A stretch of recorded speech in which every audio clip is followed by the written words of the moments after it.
Y lo quiero sumar a Ernesto Tenenbaum, que es un amigo que me gustaría que estuviera acá sentado a la mesa, pero creo que hace 125 días que no sale de la casa. Señor, ¿cómo estás?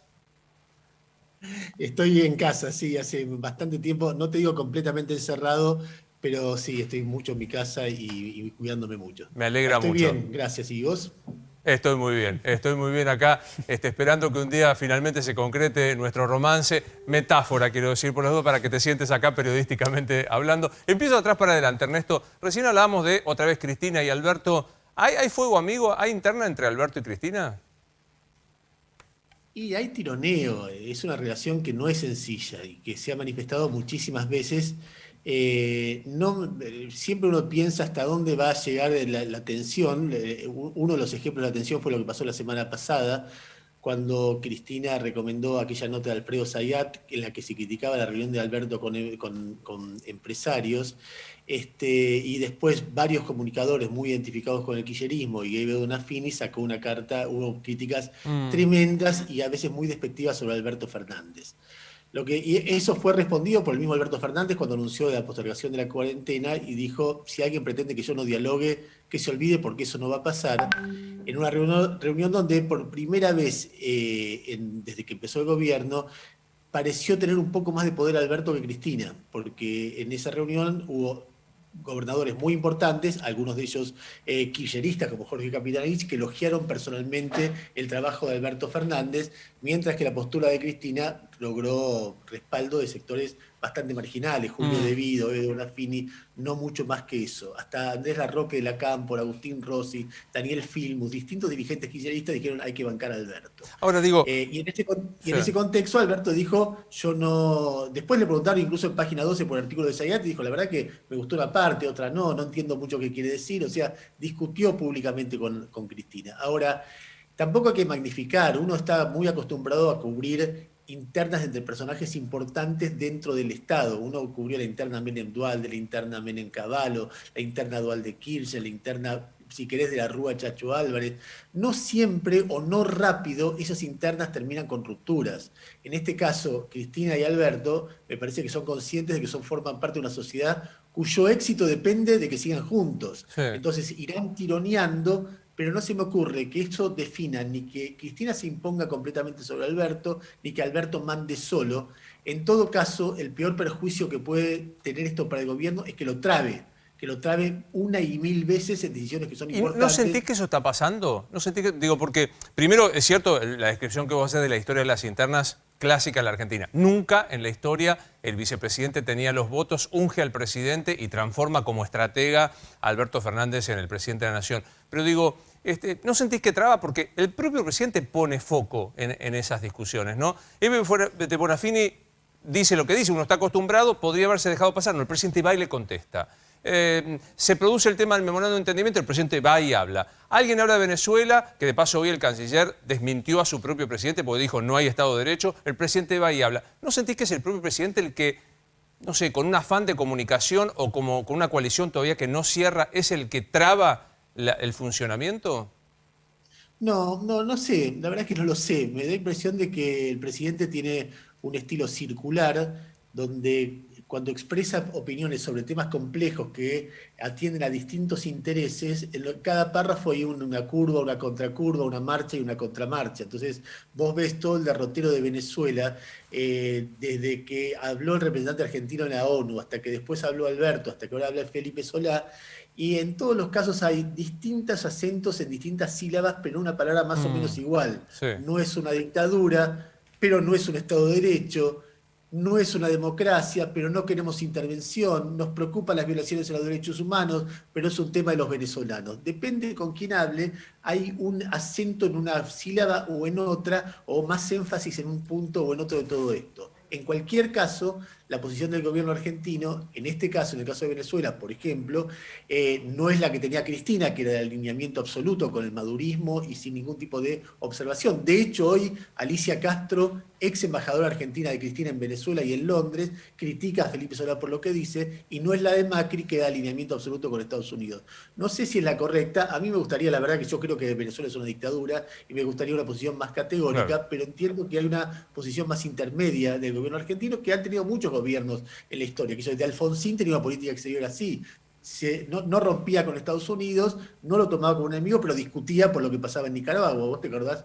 Te acordarás Sí, igual claro. que yo. Sí, claro. Política independiente, no alineamiento. Ahora, me doy cuenta sí que Alberto Fernández intenta administrar ese conflicto que hay con Cristina, donde hay evidentemente posiciones distintas. Cada 2 por 3 aparece algo instalado desde el Senado o desde el Instituto Patria, que no es la agenda, digamos, más de consenso de la Casa Rosada. Que un día aparece Vicentín, otro día aparece Sí, de Sur, sí, otro claro. día aparece amenazar con sangre a la Corte Suprema de Justicia. Otro día aparece comisiones de investigación sobre hechos del macrismo. Mientras en la Casa Rosada hay una agenda distinta. Y eso sí traba. No sé si lo traba el presidente, lo traba la vicepresidenta, lo traba el internismo que hay, pero vos te das cuenta, qué sé yo, la forma de resolver Vicentín está trabada. Hay una Claro. idea de Perotti, otra idea de Cristina. Y eso sí traba hacia un gobierno que por momentos camina hacia un lado con una pierna y con la otra pierna hacia el otro lado. Mm, Desenvolver Edesur en medio de la negociación sí, de querer estar inexplicable. en medio de la negociación de la deuda externa, muestra un gobierno que da 2 señales hacia el exterior. Sí. Ni siquiera entro a juzgar cuál es la correcta y cuál es la incorrecta. Simplemente digo que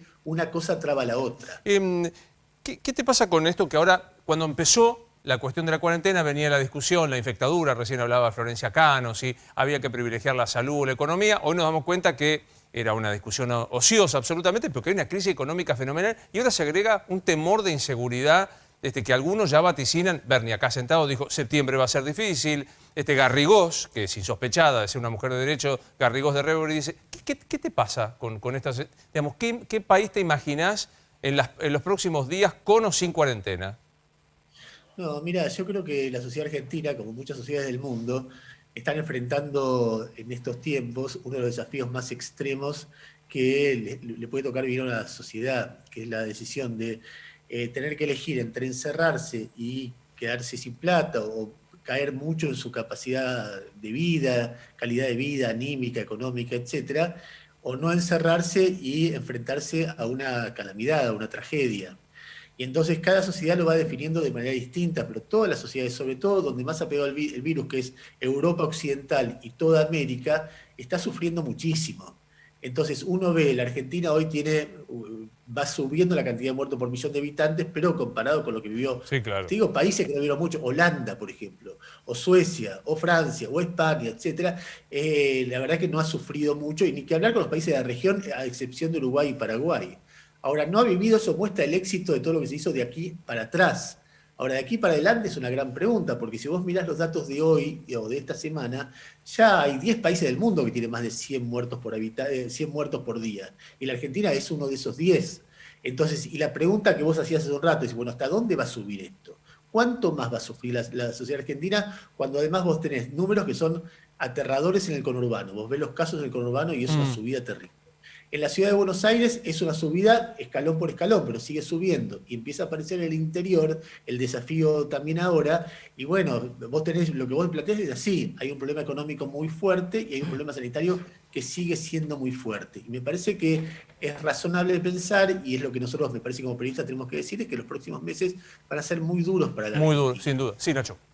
Ernesto, ¿qué estás viendo de la política? Viste que se habló mucho de el sector dialoguista del gobierno, el sector dialoguista de la oposición. ¿Crees que esta pandemia la política va a salir fortalecida o que van a seguir predominando en ambos sectores los extremos, los más, si se quiere, duros?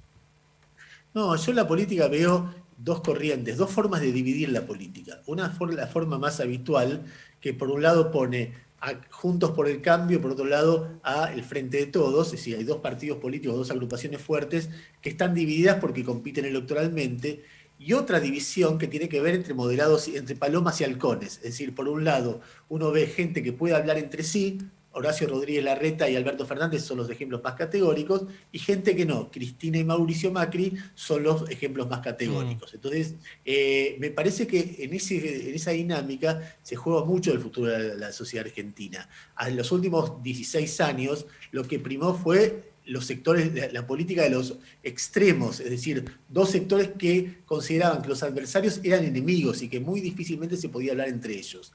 Y en este momento aparecen otros elementos que muestran sectores moderados que sí pueden hablar entre ellos y que intentan con dificultades no eliminar las diferencias que tienen, pero sí procesarlas en una mesa de negociación. Y entonces uno lo ve en esta dinámica a Alberto Fernández, a Horacio Rodríguez Larreta, en muchos momentos a Axel Kicillof, que en este sentido ha hecho un crecimiento para mí Claramente, notable. coincido 100% en lo que estás diciendo. Sí, sí, sí. Y después a todos los gobernadores del país, que en cada vez, uno lo vio eso el jueves pasado. Ahora, dicho esto, es muy difícil hacer análisis político sobre este barril de pólvora, porque uno lo que ve es realmente una situación muy, muy difícil, y es muy difícil saber, por ahí en 6 meses la gente está pidiendo que gane Gómez Centurión o algo peor, es decir, nadie sabe, la política finalmente la define la sociedad con sus pensamientos, con sus valores, etc.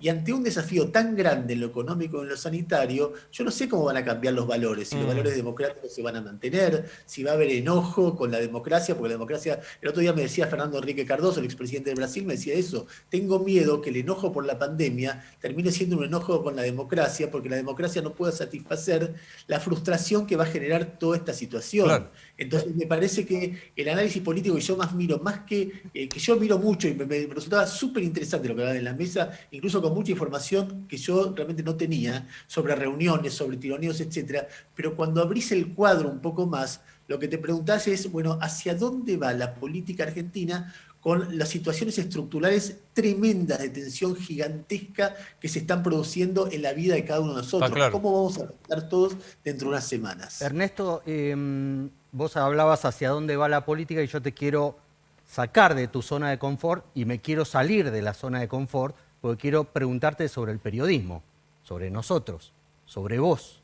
Hubo una solicitada de una serie de colegas muy famosos, con mucho nombre, sobre que la democracia está en peligro, la república está en peligro, van a meter presos periodistas que supuestamente tienen vínculos con los servicios o tuvieron. Hubo una contra solicitada de muchos más colegas, tal vez con no tanto nombre, pero muchos más, planteando otra postura y hablando de las condiciones de trabajo. Vos no firmaste ninguna solicitada. No, pero yo no firmo solicitadas. ¿Cómo ves en dónde estamos parados, dónde estamos yendo? Periodistas que se autopromocionan, periodistas que se autovictimizan, periodistas que chatean con el presidente en horas de la madrugada y después se quejan de lo que dice el presidente.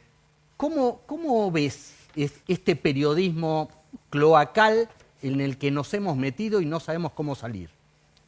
No sé si sería tan duro. A ver, yo tengo muchos amigos en las dos solicitadas y en general no firmo solicitadas porque tengo los lugares donde digo mis cosas y porque firmar solicitadas te obliga a compartir un texto con el cual no coincidís completamente y a compartir con gente que uno quiere y gente que uno no quiere. Entonces prefiero, salvo que haya una causa que sea indiscutible, ¿viste? Que yo prefiero decir las cosas que yo pienso en los lugares donde yo estoy. Eso primero. Segundo, yo creo que en Argentina, a ver, ¿cómo uno mide si hay libertad de prensa en un país?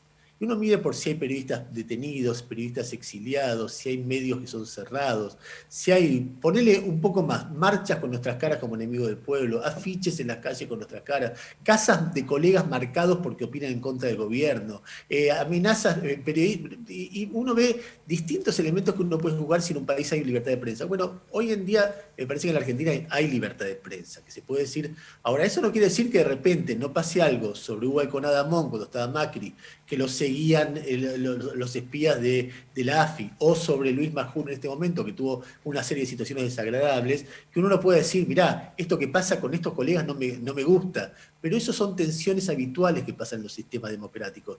Cualquier persona que sabe de libertad de prensa mira a la Argentina y dice, acá no hay un problema serio de libertad de prensa. Y me parece que nuestro trabajo es estar tranquilos y informar y analizar y opinar. Estoy muy de acuerdo con el informe de FOPEA que dice, periodismo no es insultar. La persona que le dice jefa de la banda 3 veces por día a Cristina no está haciendo periodismo, está haciendo demagogia. Y la persona que le dice hijo de puta a Macri cuando era presidente no está haciendo periodismo. A mí ese tipo de periodismo por lo menos no me gusta una cosa más reflexiva, informada, precisa, un poco lo que hacían ustedes antes. Y también me cuesta ver que, dado que los problemas de libertad de prensa que existen en este país, como en cualquier democracia, hoy tengan la envergadura para generar un debate nacional, porque la verdad que los problemas que tenemos en la sociedad son tan gigantescos, que por supuesto que si hubiera un problema serio, hay que gritar y hablar y denunciar, etcétera.